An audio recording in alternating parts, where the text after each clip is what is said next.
శుభంగా జరగాలని అన్ని పశువులు వచ్చుకున్నాయి కాబట్టి వారికి స్వాగతం పలుకుతూ జెండావందనంతో మహాత్మా గాంధీ గారి దగ్గరికి వచ్చేసి పూలమాల అలంకరించవలసిందిగా తెలియజేస్తున్నాను.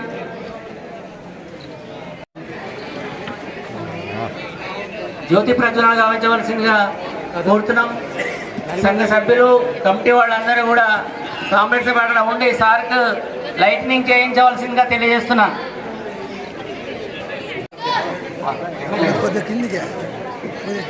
ఎమ్మెల్యే గారి జ్యోతి ప్రజ్వలన కార్యక్రమం జరుగుతున్నది. మిగతా సంఘ సభ్యులందరూ సహకరించవలసిందిగా కోరుతున్నాం. ఈనాటి సమావేశానికి మన ఎమ్మెల్యే నర్సంపేట గారు ముఖ్య అతిథిగా శ్రీ దొంతి మాధవరెడ్డి గారిని సవినయంగా వేదిక మీదకి రావాల్సిందిగా కోరుతున్నాను. అదేవిధంగా శాంతిసేన గౌరవ అధ్యక్షులు సర్వశ్రీ ఎర్ర జగన్మోహన్ రెడ్డి గారిని వేదిక మీదకి రావాల్సిందిగా కోరుతున్నాను. సంఘ ముఖ్య సలహాదారులు శ్రీ చిలువేరు వెంకటేశ్వర్ గారిని వేదిక మీదకి రావాల్సిందిగా వెంకన్న గారు, సర్వశ్రీ కె సారయ్య ఎంఈఓ నర్సంపేట గారిని వేదిక మీదకి రావాల్సిందిగా కోరుతున్నాం.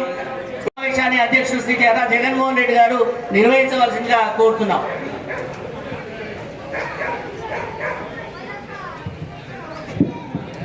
మా అదృష్టం ఎంపీ గారు కూడా రావడం. మన వరంగల్ ఎంపీ బలరాం నాయక్ గారు వేదిక మీదకి రావాల్సిందిగా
స్పెషల్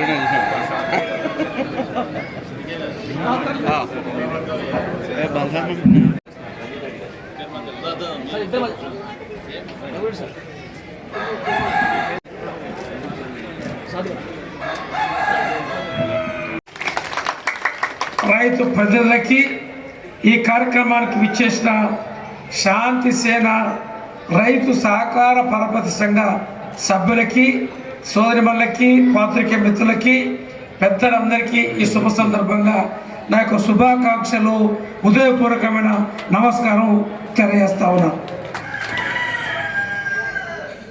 పరపతి సంఘాన్ని ఏర్పాటు చేసుకున్నారు. రైతు సహకార సంఘ సభ్యులుగా ఇందులో 42 సంవత్సరాల నుంచి నెలవారీగా 100 రూపాయల చొప్పున పొదుపు చేసుకొని అందులో 70 లక్షల రూపాయల వరకు రుణ సౌకర్యాన్ని వారు స్వతహాగా ఏర్పాటు చేసుకున్నారు. సుమారు 700 మంది సభ్యులు ఈ సంఘంలో ఉన్నారు. మరి స్వయం ఏదైతే వారి యొక్క ఆ నిధుల్ని సభ్యులు ఎవరు అడిగినా కూడా వారికి ఆర్థిక సహకారం అందిస్తూ ఉన్నారు.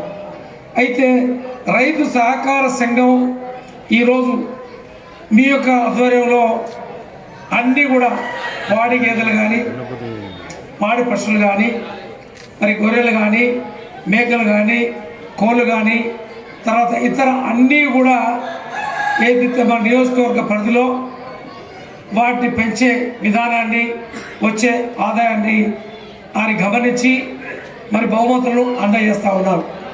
కానీ ఇంకా మెరుగ్గా గత సంవత్సరం కూడా సంఘ సభ్యులకి కార్యవర్గ సభ్యులకి వారికి కూడా ఆ రోజున చెప్పాం. మన ప్రాంతంలో ఒకప్పుడు పాడి గేదెల్ని ఎక్కువ పెంచి ఆదాయాన్ని ఆ రోజు సంపాదించాం. దాదాపు 70 నుంచి 2000 వరకు, 1970 నుంచి 2000 వరకు, 2000 నుంచి దినదినం తగ్గుతూ ఉన్నాయి పాడి పశువులు కానీ పాడి సంపద కానీ. మరి ఈరోజు వ్యవసాయంతో పాటు మరి పాడి గేదెలు పెంచి మరి అందరూ కూడా ఈ సంఘ సభ్యులు వ్యవసాయం ఉన్నవారే, ఈ ప్రాంతంలో ఎక్కువ వ్యవసాయం రైతులే, వారిని ప్రోత్సహించి ఆదాయం వచ్చే విధంగా మీ పరపతి సంఘం ముందు ఉండాలని చెప్పి వారికి ఈ యొక్క సంఘానికి పూర్తి సహకారం శాసనసభ్యునిగా ప్రభుత్వం నుంచి వచ్చే చేయూత, ప్రభుత్వం నుంచి వచ్చే రాయితీ మీ ద్వారా వారికి అందజేస్తారని చెప్పి ఈ సందర్భంగా మనం చేస్తూ ఉన్నాం. ఎందుకంటే మీరు మరి పట్టు విడవకుండా 42 సంవత్సరాలు మరి 200 సభ్యులతో ఈరోజు 5, 6, 700 మంది సభ్యుల్ని ఏర్పాటు చేసి ఒక 70 లక్షల రూపాయల ఆర్థిక సహకారం అందజేస్తూ ఉన్నారంటే చాలా పెద్ద ఎత్తున మీరు సహకారం పరస్పరంగా చేసుకుంటూ ఉన్నారు.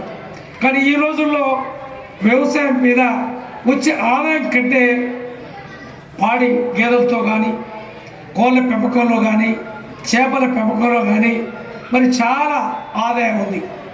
మరి వాడికి పూర్తి స్థాయిలో అనుబంధమైన ఈ యొక్క కార్యక్రమం, వ్యవసాయదారునికి అనుబంధమైన ఈ యొక్క కార్యక్రమం కాబట్టి దాన్ని వ్యవసాయం చేస్తూ ఆ యొక్క కార్యక్రమంతో పాటు దీన్ని కూడా మనం కనుక మరి పాటించి మరి ఏదైతే మనం వాటిని ఏర్పాటు చేసుకుంటే తప్పకుండా ఆర్థికంగా బలోపేతం అయ్యడానికి అవకాశం ఉందని చెప్పి మనం చేస్తూ ఉన్నాం.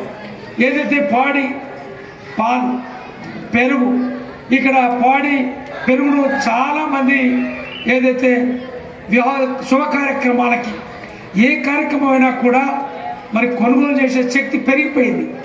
మనం స్వతహాగా అందించే అవకాశం తక్కువైతే ఉంది.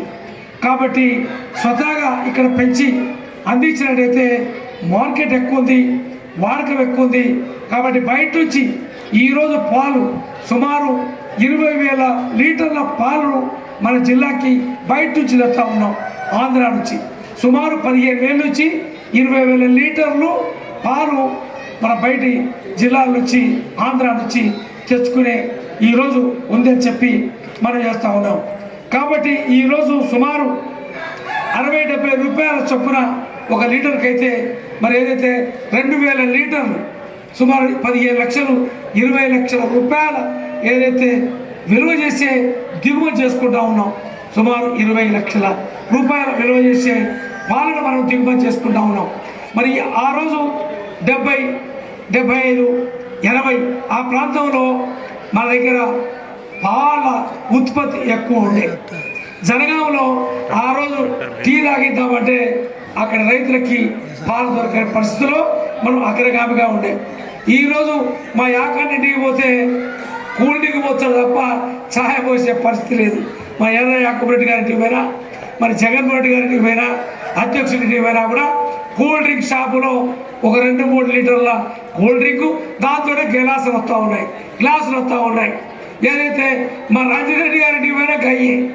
ఎక్కడ కూడా జగన్మోహన్ రెడ్డి మరి ఖానాపంలో ఉన్నాడు. ఒక వెంకట ప్రసాద్ గారికి పోతే అమ్ముకుంటే అమ్ముడు పోయిన తర్వాత పోతే అప్పుడు ఉన్నాయి, సాయంత్రం వరకు ఛాయ్ దొరకని పరిస్థితి. కాబట్టి పాలు, పెరుగు, చల్ల, వెన్న, నెయ్యి అన్నీ కూడా ప్రైవేట్లో కల్తీ ఉంది. కాబట్టి పూర్తి స్థాయిలో మనం స్వతహాగా మన గ్రామాల్లో ఉన్నాం.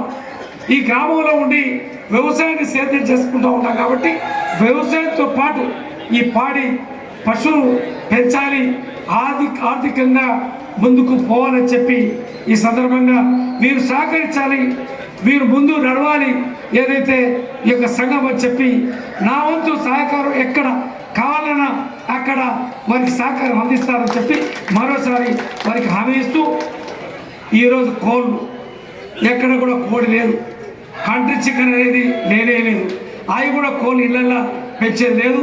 బయట ఏదో గుంటో 2 గుంటలో జాగ్రత్త పెట్టి అందులో నెట్లు పెట్టి పెంచేదే కార్యక్రమం తప్ప ఈరోజు లేదు. ఒక కోడిగుడ్డు కావాలంటే 4-5 రూపాయలు, ఒక గుడ్డు కావాలంటే 4-5 రూపాయలు. మరి గ్రామంలో ఉండి కోడిగుడ్లను కూడా స్వతహాగా ఊళ్ళో ఉండి ఎంత 8 రూపాయలా, 8 రూపాయలు, 7-8 రూపాయలు అంటే భార్య భర్తలు ఒక పాప ఉంటే నెలకు 15 సార్లు తింటా ఉన్నాం. 4 గుడ్లు 10 సార్లు వేసుకో 40 గుడ్లు. 40 గుడ్లు అంటే 4-8 అంటే 300 రూపాయలు గుడ్లకి నెలకి. అంటే తెరవకుండానే గుడ్లకు 300 రూపాయల ఖర్చు అవుతా ఉంది. 12-36 అంటే సుమారు 4000 రూపాయలు తెరవకుండానే గుడ్ల మీద ఖర్చు పెడతా ఉన్నాం. 4000 మరి గుడ్లు. మరి కోడి మాంసం మా సేటు కూడా తింటా ఉండు. ఈరోజు కోడి మాంసం ఆయన కూడా వదిలి పెడతలేడు. మరి ఈరోజు కోడి బాగా గిరాకీ అయిపోయి కోడి మాంసం కూడా బాగా పెరిగిపోయింది. కాబట్టి కోడి మాంసం కూడా కోళ్ళు పెంచుకోవాలి, గుడ్లను ఉత్పత్తి చేసుకోవాలి. ఆ గుడ్లను స్వతహాగా మనమే ఏదైతే ఖరీదు లేకుండా మనమే వాడుకోవాలి. మరి ఏదైతే బుద్ధి పుట్టినాడు ఆనందరావు అంటే మరి విలేకరి సీనియర్ విలేకరి మరి యాకూరైన ఇంటికి ఎప్పుడైనా కార్యక్రమానికి వస్తే సెంటర్కి పోకుండా మనమే 2 కోళ్ళను కోసుకొని ఏదైతే ఖర్చు పెట్టే స్థాయి మనం పెంచుకోవాలి. అప్పుడు గ్రామంలో ఉండి హైదరాబాద్ పట్టణంలో ఉండేవాడే జీవనం గడుపుతూ ఉన్నాం. గ్రామంలో ఉండి వ్యవసాయ కుటుంబంగా జీవనం గడుపుతూ హైదరాబాద్ పట్టణంలో ఏ విధంగానే జీవనం గడుపుతూ ఉన్నారో అక్కడ ప్రజలు మనం ఆ విధంగా మన జీవనం గడుపుతూ ఉన్నాం. కాబట్టి కొంత మనము దాన్ని తగ్గించాలి. గ్రామీణ ప్రాంతంలో ఇవన్నీ కూడా మనం ఆచరించాలి, పాటించాలి. ఆర్థికంగా మనం ఏదైతే పరిపుష్టి వచ్చే విధంగా ముందుకు సాగాలని చెప్పి ఈ సందర్భంగా మనం చేస్తూ ఉన్నాం. కోడి మాంసం నెలకు 5 సార్లు తింటూ ఉన్నాం. మరి 5 సార్లు తింటే అదొక 1000 రూపాయలు నెలకి. 5 సార్లు తింటే అది దాదాపు 5-6 సార్లు కోడి మాంసం. మరి గొర్రె మాంసం గొర్రెలు పెంచుడే లేదు, గొర్రెలు లేదు. ఈరోజు 700 నుంచి 800 రూపాయలు గొర్రె మాంసం. 1000 రూపాయలు, 1000 రూపాయలు. మరి అరకిలో మాంసం తెచ్చుకుంటే అది కూడా 7-8 సార్లు తింటా ఉన్నాం. మా సురేష్ అయితే వారానికి 3 సార్లు తింటాడు, చెన్నాపెట్టుంటాడు కాబట్టి. మరి తెలవకుండా ఈరోజు మహిళా సోదరులు చాలా గమనించాలి. తెలవకుండా కోడిగుడ్లు కానీ, కోడి కానీ, గొర్రె మాంసం కానీ, పాలు కానీ, పెరుగు కానీ తెలవకుండా మామూలు కుటుంబమే 5 నుంచి 10,000 రూపాయలు ఖర్చు అవుతూ ఉంది. 5 నుంచి తక్కువ 5,000 రూపాయలు మనం పెడతా ఉన్నాం. గ్రామంలో ఉండి 2-3 ఎకరాల భూమి ఉండి ఊళ్ళో ఇల్లుండి వ్యవసాయం చేస్తూ పాల ప్యాకెట్ కొనుడే, కోడిగుడ్డు కొనుడే, నూనె కొనుడే, బియ్యం కొనుడే, నెత్తికి షాంపు కొనుడే, కూకడికాయ లేదు షాంపు కొనుడే. ఇక కూరగాయల పరిస్థితి వ్యవసాయాలు అంటాం. ఆఖరికి పిచ్చు ఏదో సొరకాయ కూడా లేదు. సొరకాయ పెంట మందల పండించే సొరకాయ కూడా మన ఇంట్లో లేదు. అంటే రాను మన గ్రామంలో ఉండి సొరకాయ, బీరకాయ, బెండకాయ, కాకరకాయ, ఆఖరికి దొండకాయ ఇంటి ముందర పెట్టుకునేది దొండకాయ కూడా లేదు. ఇవన్నీ కూడా కొనుగోలు చేసి నకిలీ ఏదైతే ఇవన్నీ కూడా తిని క్యాన్సర్ బీమార్తో ఈరోజు ఇబ్బంది పడుతూ ఉన్నాం. 100కి 20 నుంచి 30 మందికి క్యాన్సర్ బీమారి వచ్చింది. ఈరోజు క్యాన్సర్ బీమారి 20 నుంచి 30 మందికి నువ్వు హాస్పిటల్ పోతే క్యాన్సరే. అది క్యాన్సర్ వచ్చేది తెలిసరికి వీడు చనిపోతూ ఉండు.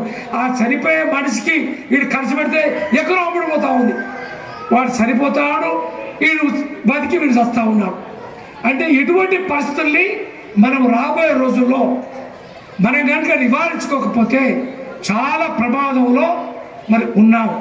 కాబట్టి మన గ్రామాల్లో ఉండి నివాసం ఉండి ఈ వ్యవసాయం మీద జీవనం గడుపుతూ ఉంటూ ఇవన్నీ కూడా పాటించకపోతే చాలా ఇబ్బంది. కాబట్టి తప్పకుండా ఏదైతే జగన్మోహన్ రెడ్డి గారు అధ్యక్షులు, ఏదైతే శాంతి సేన రైతు సహకార పరపతి సంఘ అధ్యక్షులు, కార్యవర్గ సభ్యులు, ఈ సలహాదారులు తప్పకుండా వీరు ఉద్యమంగా ముందుకు సాగండి.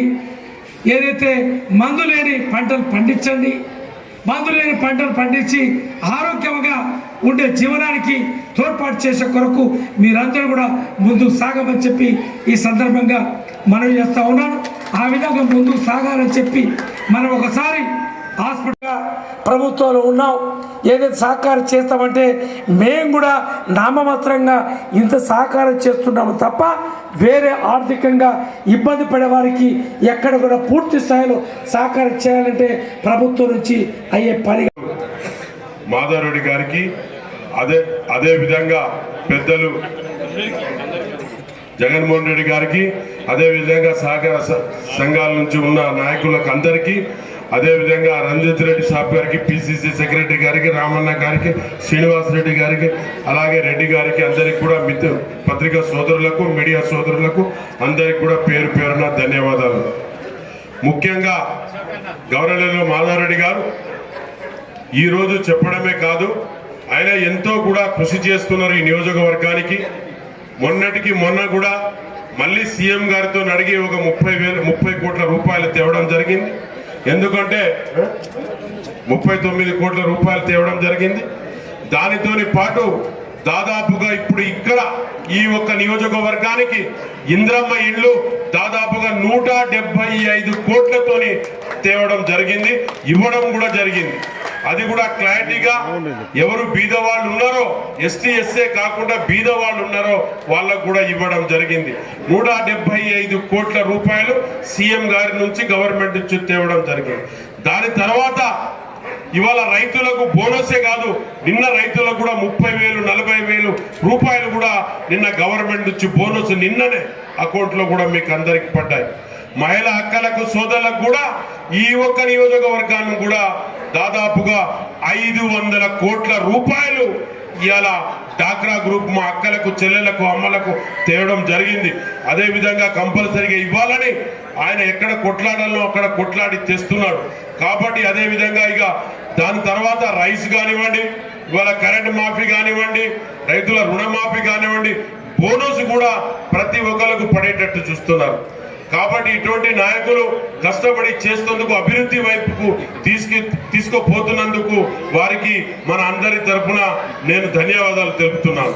అదేవిధంగా ముఖ్యంగా రాబోయే కాలంలో కూడా తప్పకుండా ఈ నియోజకవర్గాలలో హాస్పిటల్స్ కానీ ఇంకా వేరే కూడా తీసుకుపోవాలని నేను కోరుతూ నాకు ఈ అవకాశం ఇచ్చిన రైతు సంఘం అధ్యక్షులు, అక్కలకు, చెల్లెలకు, అదేవిధంగా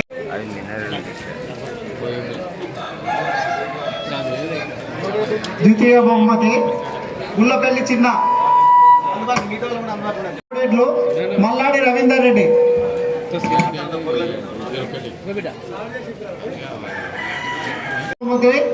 పొగుళ్ళ భూప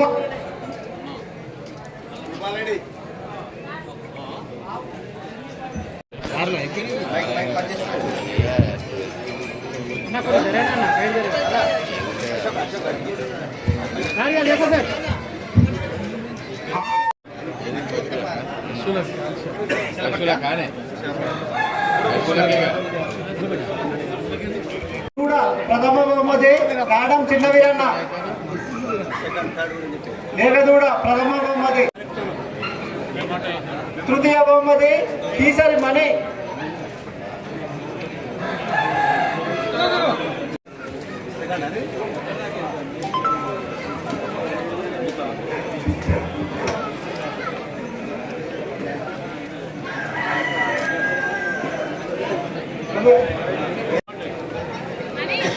గేద ప్రథమ బహుమతి.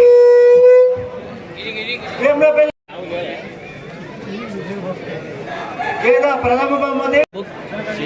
మెమోంటా